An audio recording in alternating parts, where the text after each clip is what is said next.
All right, everybody, here's the video for lesson number 7 and lesson number 8. Remember, we did them on the same day here. Hopefully, these two lessons together were not too bad. I know that you did a lot of simplifying of radicals in geometry, so we're able to kind of just go through here and kind of expand our knowledge a little bit. So for number 1, we want to be able to simplify our square roots, cube roots, fourth roots, etc. So for square roots, we want to use a list of perfect squares. So for this first one of 250, I would use 25 and 10. The square root of 25 becomes 5, so I have 5 square roots of 10. That's my answer. For 189, I need to use my perfect cubes. So to get my list of perfect cubes, I'm going to type x cubed into y equals. I get a nice little list of perfect cubes there. So if I do 189 divided by some perfect cubes here, I see that 27 works. So I could do the cube root of 27 times 7. The cube root of 27 is just 3. So I'm left with 3 cube root of 27. For 405, we want to put in our x to the 4th power into our table of values and try and figure out, well, what number goes into 405 that is a factor of, or a perfect cube here. So I have 1, 16, 81, 256. I know 256 doesn't work. It's too big. It's more than half of 405. So if I do 405 divided by 81, that works. That's 5. Look at that first try. 81 and 5. Notice when I'm doing this, I'm working backwards. I want to try and find the largest number. The fourth root of 81. So if you're not sure how to do the fourth root, remember it's just kind of like what multiplies by itself 4 times to make 81. Or in your table of values, you'll notice it's always across from the y value. So 81 is across from 3, so the fourth root of 81 is 3. So we have 3 fourth root of 5. Number 2 says to complete each product. So one of the things that we talked about in class was that when you multiply radicals, you multiply the numbers on the outside, the coefficients together, and the numbers on the inside together. So then if we take our cube root idea here, the 6 just stays. I'm going to have a cube root of 2 numbers here. So my cube roots are 1, 8, 27, already too big, so it's got to be 8. So we have 8 and 4. The cube root of 8 is 2. 2 times 6 makes 12 there. So I have 12 cube root of 4. Now, next one's kind of like a trick question.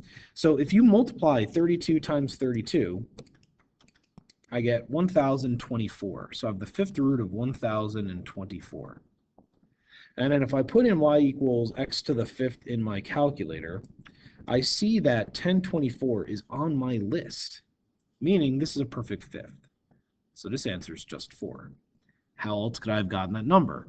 I see the fifth root of 32, well, that's just 2. And the fifth root of 32, well, that's just 2. 2 times 2 is 4. Either way is fine.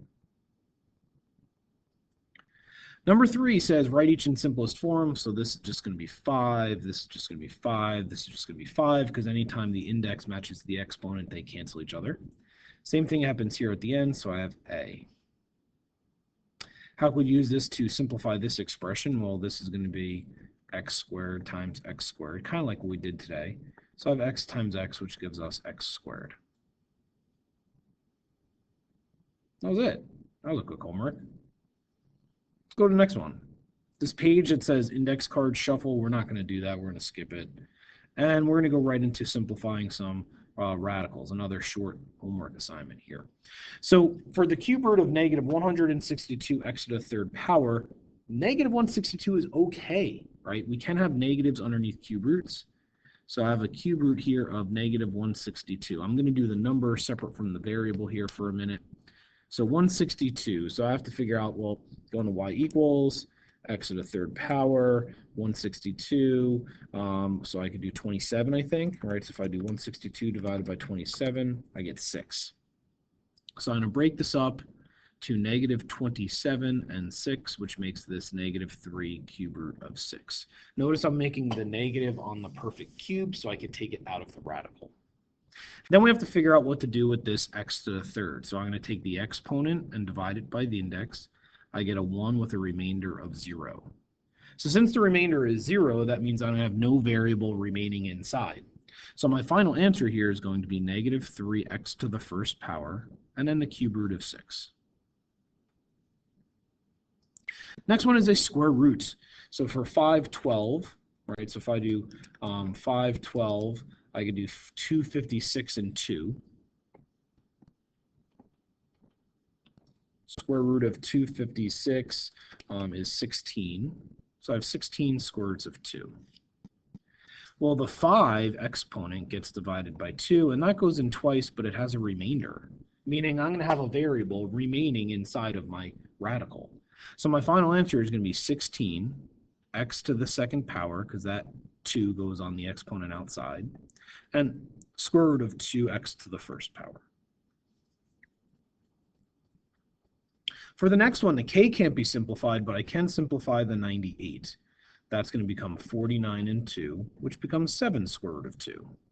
I then multiply the 7 times negative 24, and I get negative 168 square root of 2k. That one was an easy one. Part D has a 6th root. I don't even know those, so I got to put that in my calculator. X to the 6th power, so I have 164, 729. 729 is already too big, so it's got to be 64. So if I take 448 divided by 64, I get 7. So the 6th root of 448 is going to become the 6th root of 64 times 7, or 2 6th root of 7. For the x to the 7th and y to the 7th, if I do 7 divided by 6, I get 1 with a remainder of 1. So I'm going to have an x on the outside and an x on the inside. I'm going to have a y on the inside and the outside as well. So my final answer here is going to be 2xy, 6th root of 7xy. The next one, if I take 54, 54 as a cube root can be simplified to 27 and 2. So I have 3 cube root of 2. Cube root, so if I do 4 divided by 3, that's 1 with a remainder of 1. If I do 8 divided by 3, that's 2 with a remainder of 2. So that tells me what's going to go inside and outside. If I do 2/3 times 3, that gives me 2. A has an exponent on the outside of 1. B has an exponent on the outside of 2. Inside, I was left with a 2. A had a remainder of 1, and B had a remainder of 2. The next one, if I take negative 16 underneath the cube root, I have negative 8 and 2, which is going to give me negative 2 cube root of 2. If I do 3 divided by 3, I get 1 with a remainder of 0, meaning there's going to be no a inside the ending radical. And if I do 8 divided by 3, I get 2 with a remainder of 2. So now my final answer here is going to be negative 2a b squared cube root of 2, and no a value, but there is a b to the second power. Hopefully this whole remainder thing is helping you so you don't have to write all of those things out like we did in class. Number 2 is an interesting question. Number 2 says, what simplifies to 6xy square root of 2y? Now, the reason why this is an interesting question is asking us to kind of work backwards. So if I have 6xy, well, what would have that been if it was inside of a radical? So if that was inside of a radical, it would have been 36x squared y squared. So essentially, that was the perfect square piece that became 6xy, because the square root of 36 is 6, the square root of x squared is x, and y squared is y. Now, if I multiply this back together, I wind up getting 72x squared y to the third power. That's what that would simplify from. I can do the same thing here with 3. So for 3, what did that simplify from? So 2 would have simplified from the square root of 4. M would have been m squared, and n squared would have been n to the 4th power. Oh, duh, I screwed up. What did I forget? I saw no cube root here. So now I have to really do some thinking here. So what cube root would have made 2? That would have been 8. What cube root would have made m? that would have been m to the third. And what cube root would have made n squared would have been n to the sixth power. Almost made a mistake. I think I'm mistake-free on this one. Catherine Gagnon could check me later, and hopefully I made no mistakes this time around.